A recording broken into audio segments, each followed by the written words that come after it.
Good afternoon, dear guests. Good to see so many of you here at the public forum at Hydrogen Fuel Cells Europe at the Hannover Messe 2023. We still do have some seats left. I see some people standing in the back. The seats are more comfortable, for sure. Another bonus, drinks around the house here, so plenty of reasons to get comfortable. And another important reason is that we will be talking about an important topic, and an interesting topic too, ammonia. The key for a functioning society and a sustainable future. And if you've spent any amount of time on this fair walking around, I am pretty sure you heard that term before, ammonia. And we're going to be diving deep into the topic today with Yara International. Can I get a warm applause for the Director of Public Affairs, Sigurd Jørgensen. Hiya. Welcome. Thank you. Have a seat. Thank you. Have a seat. All right, so Yara, I think we all recognize the logo at least. Could you give us what is Yara? So, as opposed to many of the companies that we have seen on stage here and at the fair, which are gearing up for the hydrogen economy and maybe startups, Yara is a very old company, 118 years old company, dating back to 1905. And we have the mission to feed the world and protect the planet, nothing less. 1905. That is a long time. And you mainly work with ammonia, right? Yes, that is the fundament of everything that we do. And talking about 1905, what do you know? Does anyone know what the population and the global population was at the turn of the century, from 18 to 1900? Any guesses? Hands? 1 billion. You have 1 billion there. Just 2. 100 years earlier, 1. Which means in the space of 100 years, from 1800 to 1900, the global population doubled. It happened during the Industrial Revolution. And in the space of 100 years, we had 1 billion more mouths to feed. Doubling it. A bit of a challenge. There was starvation at the time. My country, my home country, and also the base country for Yara, which is a global company, but it's born and raised in Norway. The half of the Norwegian population fled the country from the 1850s to the early 1900s because of starvation. There wasn't enough food. So this was the challenge. And then this brilliant gentleman called Christian Birkeland came up with a way to pull nitrogen from the air and make mineral fertilizer. And that's really what fixed the problem at the time, 100 years ago. All right, and I can imagine that had a pretty large impact on the world then. So we didn't have mineral fertilizer before then. We doubled the world population, suddenly had mouths to feed. And it fixed the problem. And fertilizer saved the day. Yeah, and basically fertilizer is, compared to any other invention that has been made on the planet, fertilizer is the one that has saved the most lives. And again, trying to give a guess how many lives have been saved due to the invention of mineral fertilizer? Anyone? The guy that said 1 billion, he's left. Oh, he's there. Okay, try again.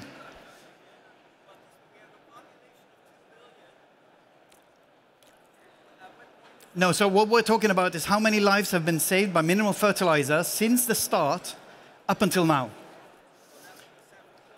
Several billion, that's right. So it's 2.7 billion lives. And you compare that to any other invention, ladies and gentlemen. Penicillin, 80 million people. Impressive number. But compared to 2.7 billion people, that's mineral fertilizer. That's what that does to you. So that is the life-saving invention. And today, mineral fertilizer is based on, you guessed it, Ammonia. And back in those days, Yara was the one making that mineral fertilizer. Yes, and while we were alone at the start, you know, Haber-Bosch, the Germans came up with an even better way of making the foundation for mineral fertilizer. So we've been using that method all the way up until now. As they do, efficiency is key here. Exactly. All right. So fertilizer, right? Yeah. It's also the first thing that comes to mind for me. When I think of ammonia, I think of fertilizer. Is it the most important application? By far, yeah. It's 75% of the deliverables the deliveries that we make in tonnage is for mineral fertilizer. Okay, so 75%. If I do my maths correctly, that means there's 25% going somewhere else. What kind of applications are we thinking about here? Many applications, and again, we're talking about life-saving applications. So, how many people suffer from bad air quality? Another, yeah, the hand goes up again.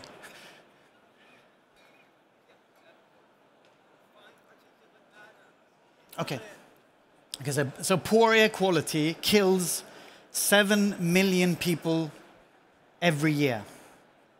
Poor indoor air quality and ambient air quality. And what is the main source of poor air quality? It's local air pollution, which comes from particles or from NOx.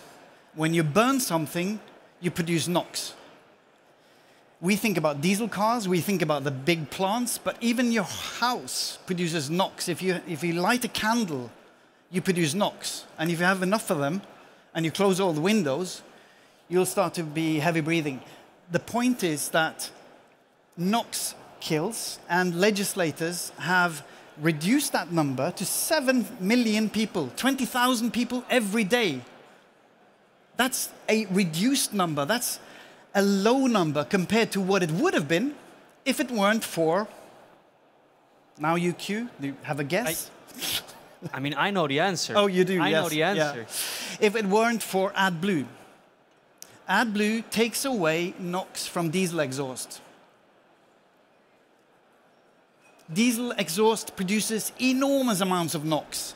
But thanks to the legislators, like here in the EU, also in North America, the EPA, they have asked the car manufacturers to reduce the NOx emissions to such a low level that whereas they would be allowed to emit the NOx the size of this poster here, the NOx emissions you're now allowed to make, and particles emissions, is more or less like this corner here. That's how they have compressed. And that's down to the auto manufacturers to make happen. But they do that. But they rely on something to make it happen, and that's AdBlue. And the AdBlue is then based on ammonia, which is, of course, sort of funny if you think about where you all started at Yara 120 years ago, when there weren't any combustion engines around whatsoever. And now this application is so important. Which is a good sort of segue to another sort of walk back in history. When Industrial Revolution took place, population grew from 1 billion to 2 billion in the space of 100 years.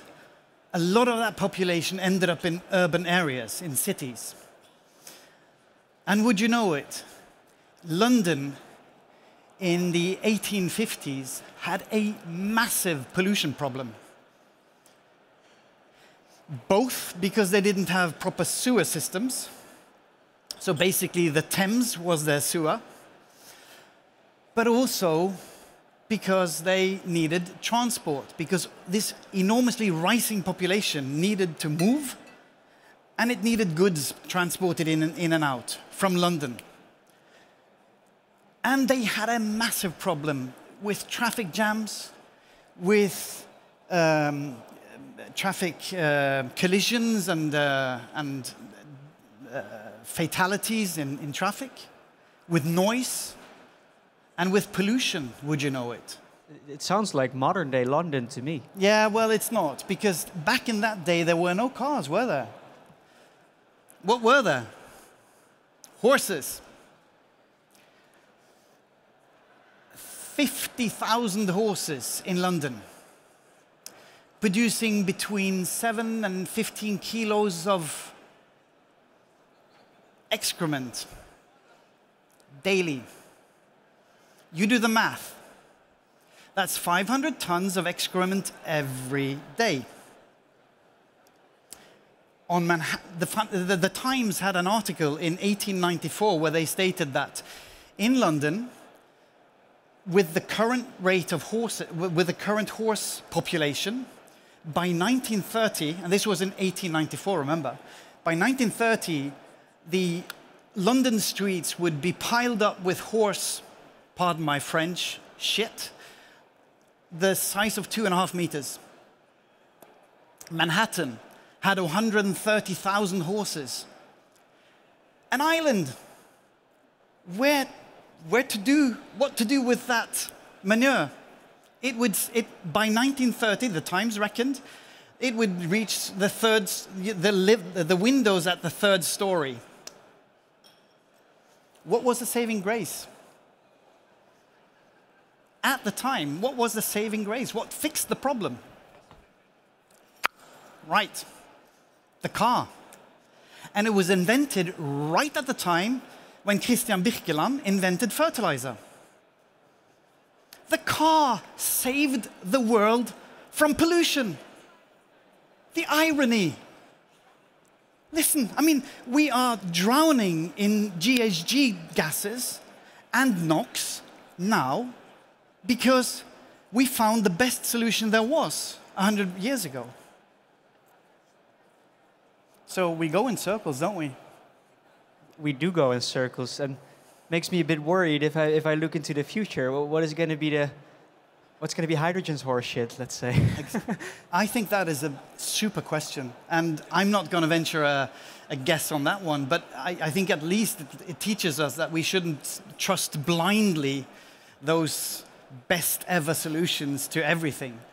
I think we should be technology diagnostic, shouldn't we? You know, we got to stay on our toes, let's say. Yeah. We got to pay attention. So this is a story around ammonia, right? Mm-hmm. So let's circle that back from the horses to hydrogen. So what is the connection to ammonia and hydrogen? Because I keep on hearing this ammonia in relation to hydrogen transport and whatnot. So yeah, how do you see that? So ammonia is 1 hydrogen atom and 3 nitrogen atoms. The hydrogen we make. And we make 7% of all of Europe's hydrogen. So we're quite a hydrogen giant, would you know it? You haven't heard about that because we use all of it ourselves, because we make ammonia from all of it, more or less, yeah? And we consume that ammonia ourselves because we make fertilizer that makes food, that saves lives. And we make AdBlue that saves life by removing NOx. But what we also do with our ammonia is we make technical ammonium nitrate, which is enormously technical language, I know, but basically that is what makes civil explosives. And civil explosives you need to operate mines and the mining industry across the globe. So technical ammonium nitrate, without it, there would be no mining. And with no mining, there would be no rare earth minerals, the very same minerals that we need now, ladies and gentlemen, to do the whole transition, the green transition, yeah, for batteries and for other highly advanced electronics. So the mining industry. Ammonia also goes into the health sector, where insulin is a component. Oh, sorry, ammonia is a component in insulin. Power plants also emit NOx if they are run. Now we have to go back to coal-fired plants because of the war on Ukraine. So they fire up old coal power plants, and what do you need for that? You need to remove the NOx, so you need more ammonia. So ammonia is in very much of our daily lives, and it's It's what keeps the lights on and keeps the wheels turning, if you like. And you know, you mentioned ammonia is important, right? And you already mentioned what the relation is to hydrogen here.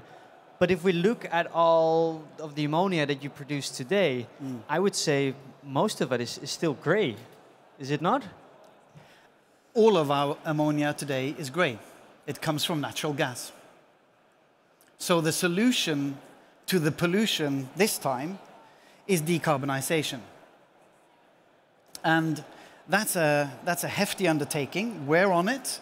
We've got decarbonization projects here in Germany. We've got a plant up in Brunsbüttel in Schleswig-Holstein, where we have a massive project to cut our CO2 emissions by a quarter. We have a plan in Norway where we will move to hydrolysis, which is another massive undertaking. And we have CCS in Sluiskil, our plant in Holland, where we would like to capture and store the carbon. So we have the project, but we need the regulatory fit and also the incentives to make it happen, and the energy, not least. I'd like to hear more about that, actually. So what do you need from others, thinking about industry partners, but also the EU or whatnot? What do you need from others in order to get moving on that decarbonization? Get moving is a good cue, because we have got moving for a long time. We have reduced our CO2 emissions by a mile. You know, I can't remember the number now. I should, but I think it's close to a halving of the CO2 emissions that we used to have, thanks to technologies that we have partly invented ourselves, but which is now spread over the whole fertilizer industry. So a lot of decarbonization has already happened, but where we are now, we can't do it alone. We need help, and we need society to join us in this transition, which means we need the regulators. We need stable and transparent and reliable legislation. And we need energy, lots of energy, renewable energy. And we also need the incentives, the funding, because we cannot lift this alone. There isn't a business case. You know, we're a commercial company. We need to make money. And there isn't a business case. Even if we have carbon pricing, which is a great mechanism which the EU has implemented, it's not enough. It doesn't cover the gap between the selling price that we require to cover the costs. And that's a clear call to action, I think. So if any of you has any influence on that, get over to booth D20 there and help them out. Are there any questions from the audience? Because we are almost running out of time, and no questions. Or I do have one final question. You already mentioned the importance of incentives in Europe. And when I think of incentives in the hydrogen space, my mind immediately shifts from Europe to the situation in the US with the IRA. So how does that impact the chances for these developments here in Europe? And how do you look at that from your perspective? We look at that with impressed envy, if you like. He's a clever fox, that Mr. Biden, isn't he? He really has made it. He has made a transparent, reliable, very clear and very robust framework on which you can make your calculations. You make your business case, and if it's positive, go and invest in the US. Europe, not so much. It's difficult. I know it's difficult because the US is different from Europe, but that's where we are. And Europe just needs to catch up with the US. Otherwise, you'll see more business and more investment just moving over the Atlantic. Predictability and transparency, Thank you. That's what we need. Yeah. Sigurd, I really enjoyed our talk. Thank you so much. I actually think we're already over time by a bit, so sorry about that. Sorry about that. Also my fault. I couldn't stop. Please, can I get a warm applause for Mr. Sigurd Jørgensen? Thank you. Cheers. Thank you.